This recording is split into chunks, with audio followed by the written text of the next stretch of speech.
안녕하세요. 사연을 들어주시는 많은 청취자분들.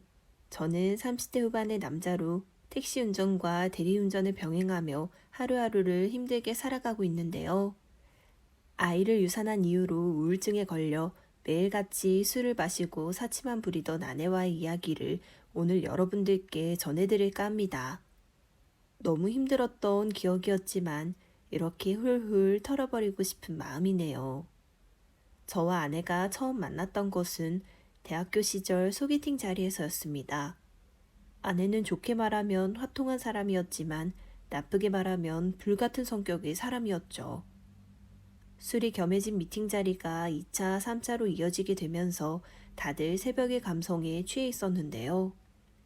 누군가가 진정한 사랑이란 무엇인가에 대해서 이야기를 던졌고 별거 아닌 얘기로 술자리에서 난데없이 토론이 시작됐습니다. 당시 아내는 진정한 사랑이라는 건 없다고 단호히 주장을 하더군요. 설렘이 끝나는 순간 사랑의 유효기간도 끝나는 거라는 말에 다른 사람이 반박을 했죠. 진정한 사랑은 희생하고 헌신하는 거라고. 그 반박에 아내는 코웃음을 쳤고 결국 논쟁이 심화되면서 목소리가 커졌습니다. 아내는 초딩도 아니면서 순진한 소리 하지 말라며 술병을 집어 던졌죠. 그 바람에 옆에 있던 저는 깨진 술병의 유리 조각에 얼굴이 베이게 되었는데요. 전 즉시 응급실에 가서 치료를 받았고 이를 계기로 그녀와 한동안 엮이게 됐습니다. 괜찮다고 하는데도 절 따라다니며 미안하다며 밥도 사고 영화표도 주던 그녀에게 점점 호감을 느끼게 됐고 우리는 마침내 사귀게 됐죠. 사랑에 유효기간이 있다고 주장했었던 당시의 아내였지만 1년 동안 저희는 계속 사이가 좋았고 사랑도 점점 깊어졌습니다. 아내는 저와 함께라면 평생을 함께 살 수 있을 거라고 확신한다며 결혼을 하게 됐는데요. 아내는 결혼한 지 얼마 되지 않아 임신을 하게 되어 일을 할 수가 없게 됐죠. 전 그런 아내를 책임지기 위해 택시 운전사로서 일을 시작했습니다. 종종 함께 술을 마시기도 하며 많은 시간을 보냈었지만 일을 본격적으로 하게 되면서 이런 시간은 아예 꿈도 꿀 수 없었는데요. 아이의 출산이 임박하던 날 저는 교통사고를 겪게 된 불행까지 덮쳤죠. 아내는 저 없이 산부인과에 가게 됐고 그 과정에서 아이를 유산하게 됐습니다. 아내는 아이의 유산을 놓고 저를 지독하게 원망했죠. 오빠가 그 잘난 돈 번다고 우리 애 죽인 거야. 너가 이렇게 만든 거라고. 물론 너 출산할 때 내가 돌봐주지 못한 건 정말 미안하게 생각하고 있어. 그런데 내 입장도 생각 좀 해주라. 우리 가족 잘 살게 하려고 그랬었던 거잖아. 밤새도록 일하면서 고생하다가 사고 났는 게 내 죄야? 이렇게 원망하는 소리를 들을 일이냐고. 그래. 오빠가 그 잘난 돈을 앞으로 얼마나 벌어오나 내가 똑똑히 지켜볼게. 나는 이제 앞으로 일도 안 할 거고 그동안 애 때문에 못 마시던 술? 이제 편하게 마실 거야. 그러니까 오빠는 죽어라 일만 하면서 나 꼭 행복하게 해주라. 알았지? 아내는 제가 무슨 말을 한다고 해도 들어먹질 않았죠. 부부 상담을 해보자고 요청하기도 했지만 거부했고 그 어떤 스킨십도 거부했습니다. 말을 걸어봤자 돌아오는 것은 잔소리의 언성뿐이었지만 그래도 아내를 위해서 헌신하다 보면 언젠가는 마음의 상처가 치유될 거라고 믿을 뿐이었는데요. 그렇게 믿으며 10년을 넘게 살았지만 바뀌는 것은 하나도 없었습니다. 미진아, 너 요즘 씀씀이가 너무 해픈 것 같다. 너 구경하면서 걷다 보면 운동에도 좋고 우울증 개선에도 도움될 것 같다고 해서 내가 그러려니 했었는데 무슨 백화점 한번 다녀올 때마다 수십만 원이 날아가. 우울증 심하다면서 병원에서 상담까지 받는 사람이 친구들 술자리에 맨날 가는 것도 좀 자제해야지. 왜 또? 왜 자꾸 잔소린데? 난 오빠가 집에 돌아와서 집안일 손 하나 까딱 안 하고 쉬고만 있어도 그거 참아주느라 인내심 다 고갈되는 사람이야. 내가 무슨 집안일을 안 해. 요즘엔 밥도 내가 알아서 차려 먹고 설거지도 너 손목 아프다고 해서 내가 다 하는데. 집안일이 그것만 있어? 방에 쌓인 먼지도 닦고 빨래도 돌리고 널고 화장실 청소도 해야 하는데? 고작 그거 한다고 지금 생색내는 거야?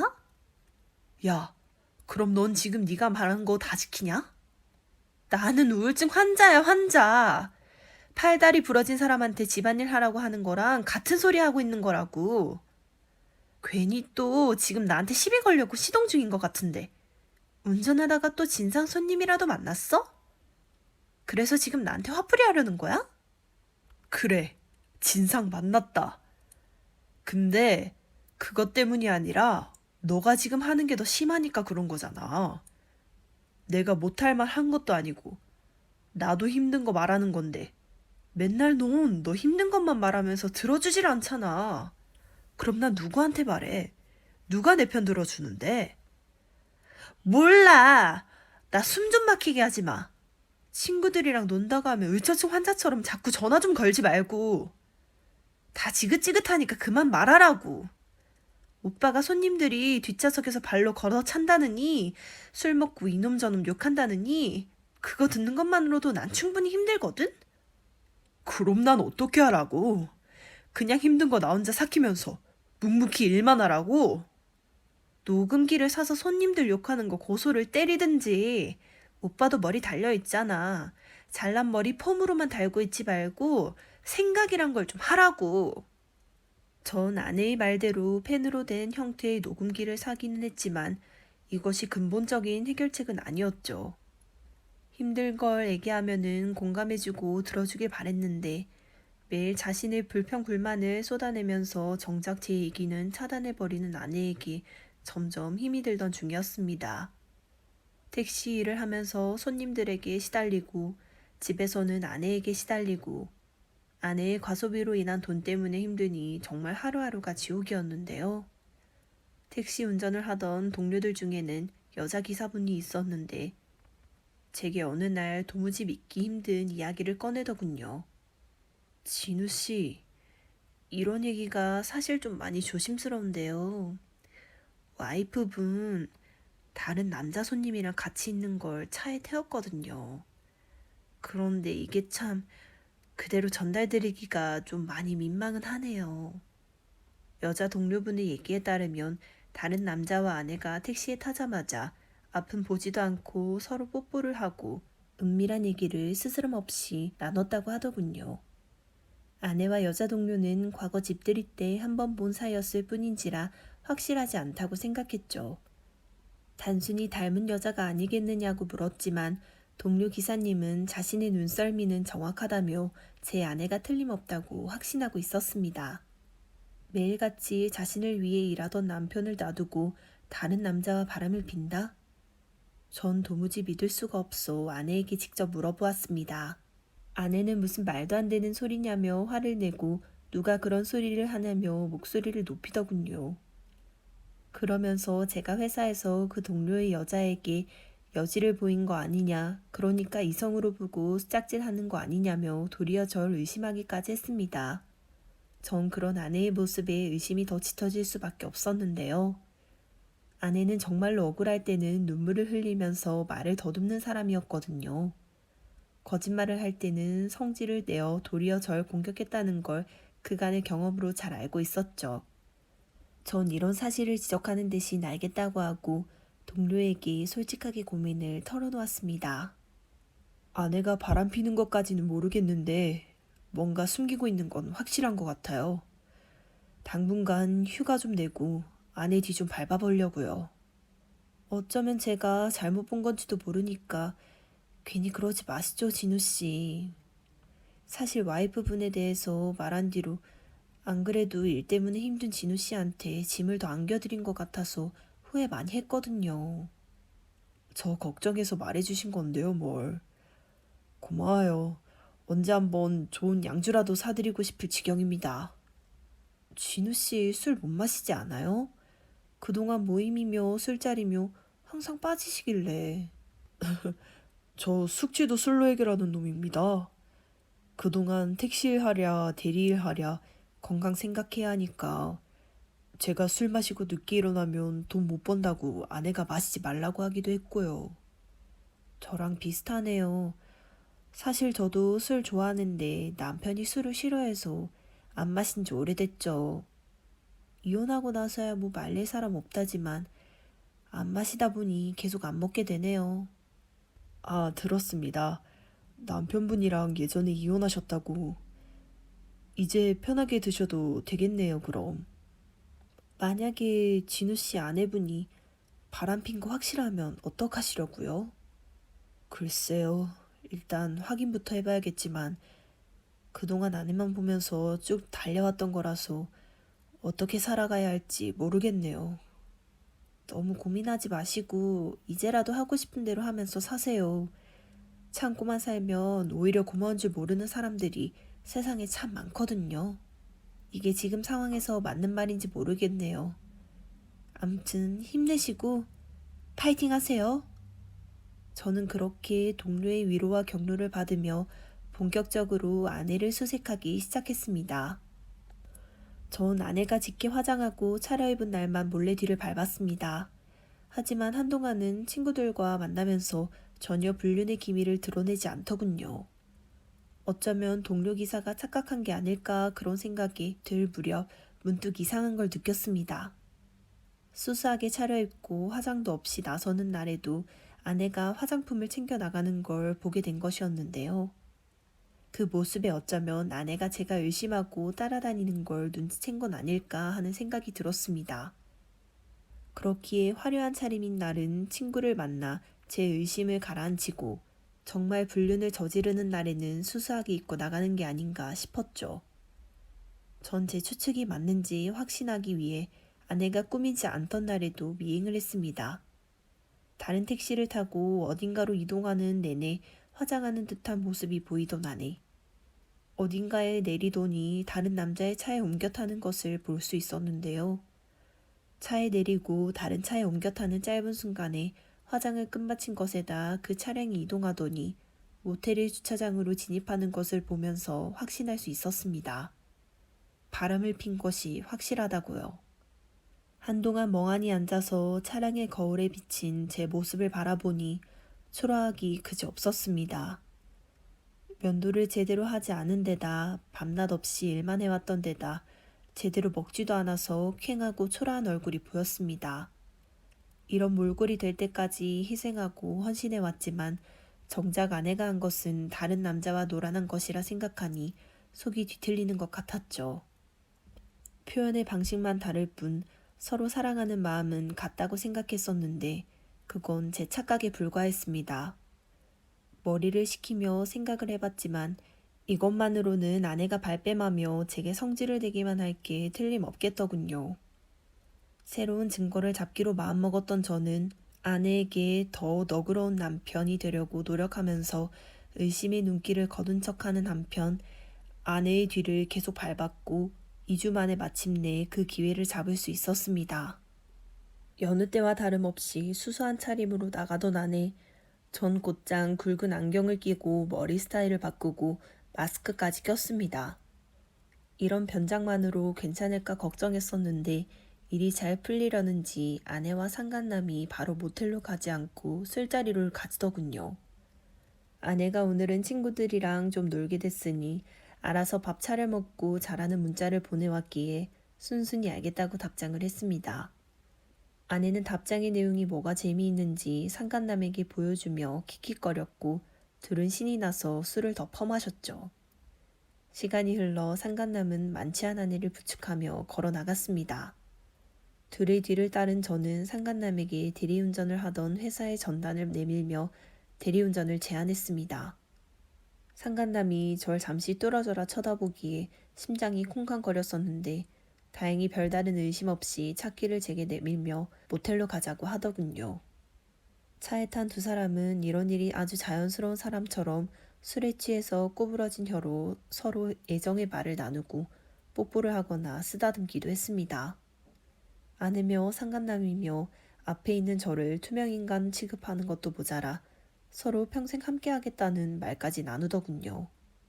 우리 미진 씨, 나랑 앞으로도 평생 이렇게 같이 보내줄 거죠? 난 미진 씨가 너무 좋아. 너무 좋아, 너무 좋아. 알아, 잘 알지. 나도 당신 좋고 당신도 나 좋은데 우리 남편이 그거 내버려 두겠어요? 남편 그 자식 미진 씨 외롭게 하고 힘들게만 하잖아. 나 미진 씨 행복하게 할 수 있는 거 알지? 뭔 말인지 알면 이거 반지 챙겨봐요. 미진 씨 손가락에 끼면 딱이다. 당신도 안에 있는 사람이 참 대단해. 그래, 좋아. 반지 낄게.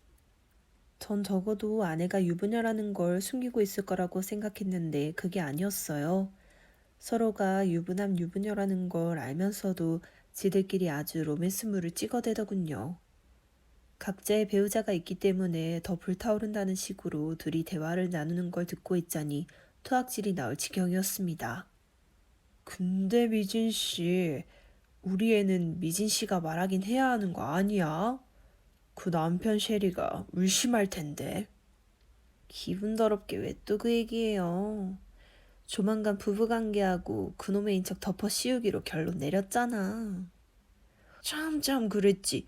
내가 미진 씨 맘 상하게 했으니까 오늘 잔뜩 봉사해줘야겠네. 전 아내가 불륜남의 아이를 임신한 것도 모자라 그걸 내 아인 척 속이겠다는 말까지 듣게 됐죠. 이제 아내에게 더 지켜야 할 의리도 사랑도 남아있지 않았습니다. 어떻게 인간이 이렇게까지 타락할 수 있는가 하는 환멸뿐이었어요. 저는 모텔 앞에 도착했고 상간남을 내리게 했습니다. 그리고 상간남이 차를 몰아 다른 곳으로 이동했죠. 제가 안경과 마스크를 벗자 무슨 짓이냐며 소리를 지르던 아내는 멍한 얼굴이 되더군요. 너가 얼마나 형편없는 여자인지 이때까지 얘기 참 잘 들었어. 와, 뭐야? 오빠 대체 언제부터? 아니, 지금 변장까지 하면서 나 뒤밟은 거야? 진짜 소름 끼치는 사람이다. 술이 확 깨네? 아니, 너 아직 술 덜 깬 것 같은데. 그러니까 지금 나한테 소름 끼치니 많이 하면서 헛소리나 하고 있지. 다른 남자애를 내 애로 만들겠다는 게 그게 사람이 할 소리냐? 물론 내가 잘못했던 건 인정해. 근데 우리 애 죽게 하고 나 우울하게 만든 건? 나 이렇게 된 건 절반, 아니 전부 다 오빠 책임이야. 너랑 더 얘기를 못하겠다.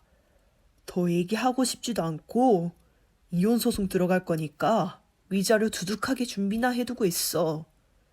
뭐? 그럼 나 앞으로 어떻게 살라고? 우리 애는? 내 애도 아닌데 무슨. 너 진짜 술 덜 깼구나. 앞으로 너가 어떻게 살지는 내 알 바 아니지. 우울증 걸리게 하고 돈 없는 아내 이렇게 버리겠다 이거지? 이 나쁜 인간아. 내가 혼자 죽을 것 같아? 아내는 발악하듯 소리를 지르더니 스스로의 뺨을 때리기 시작했습니다. 정말 미친 여자다 싶어 가만히 지켜보고 있는데 아내는 실실 웃더니 제가 의처증 증세를 보여왔고 폭력까지 휘둘렀다고 경찰에 신고하겠다더군요.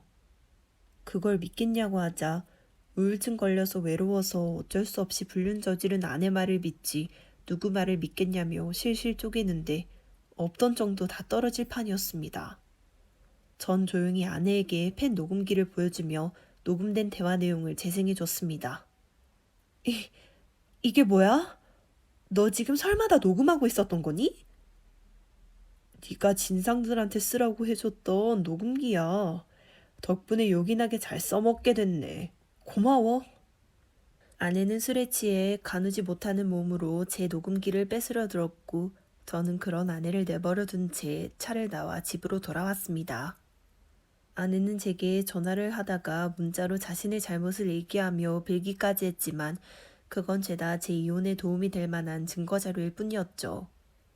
전 울며 불며 사정하는 아내와 드디어 이혼하게 됐습니다. 사치스럽고 집안일도 하지 않는 아내와 이혼하게 되니 오히려 시간적으로나 경제적으로나 여유가 생기게 됐는데요. 최근에는 제게 아내의 이혼을 알려줬던 동료 기사와 종종 만나서 술을 마시며 오징어와 땅콩 안주를 먹는 일상을 보내고 있답니다. 아내를 위해 헌신하고 희생해왔던 못난 세월이 때로는 후회될 때도 있지만 그 덕분에 소박한 현재의 일상에도 더 감사할 수 있게 됐는데요. 다른 사람을 위해 희생해왔던 시간 덕분에 제가 더 나은 사람이 될 수 있었던 거라는 동료 기사의 말에 위로를 삼아 앞으로도 열심히 살아볼까 싶습니다. 사연 끝까지 들어주셔서 감사합니다.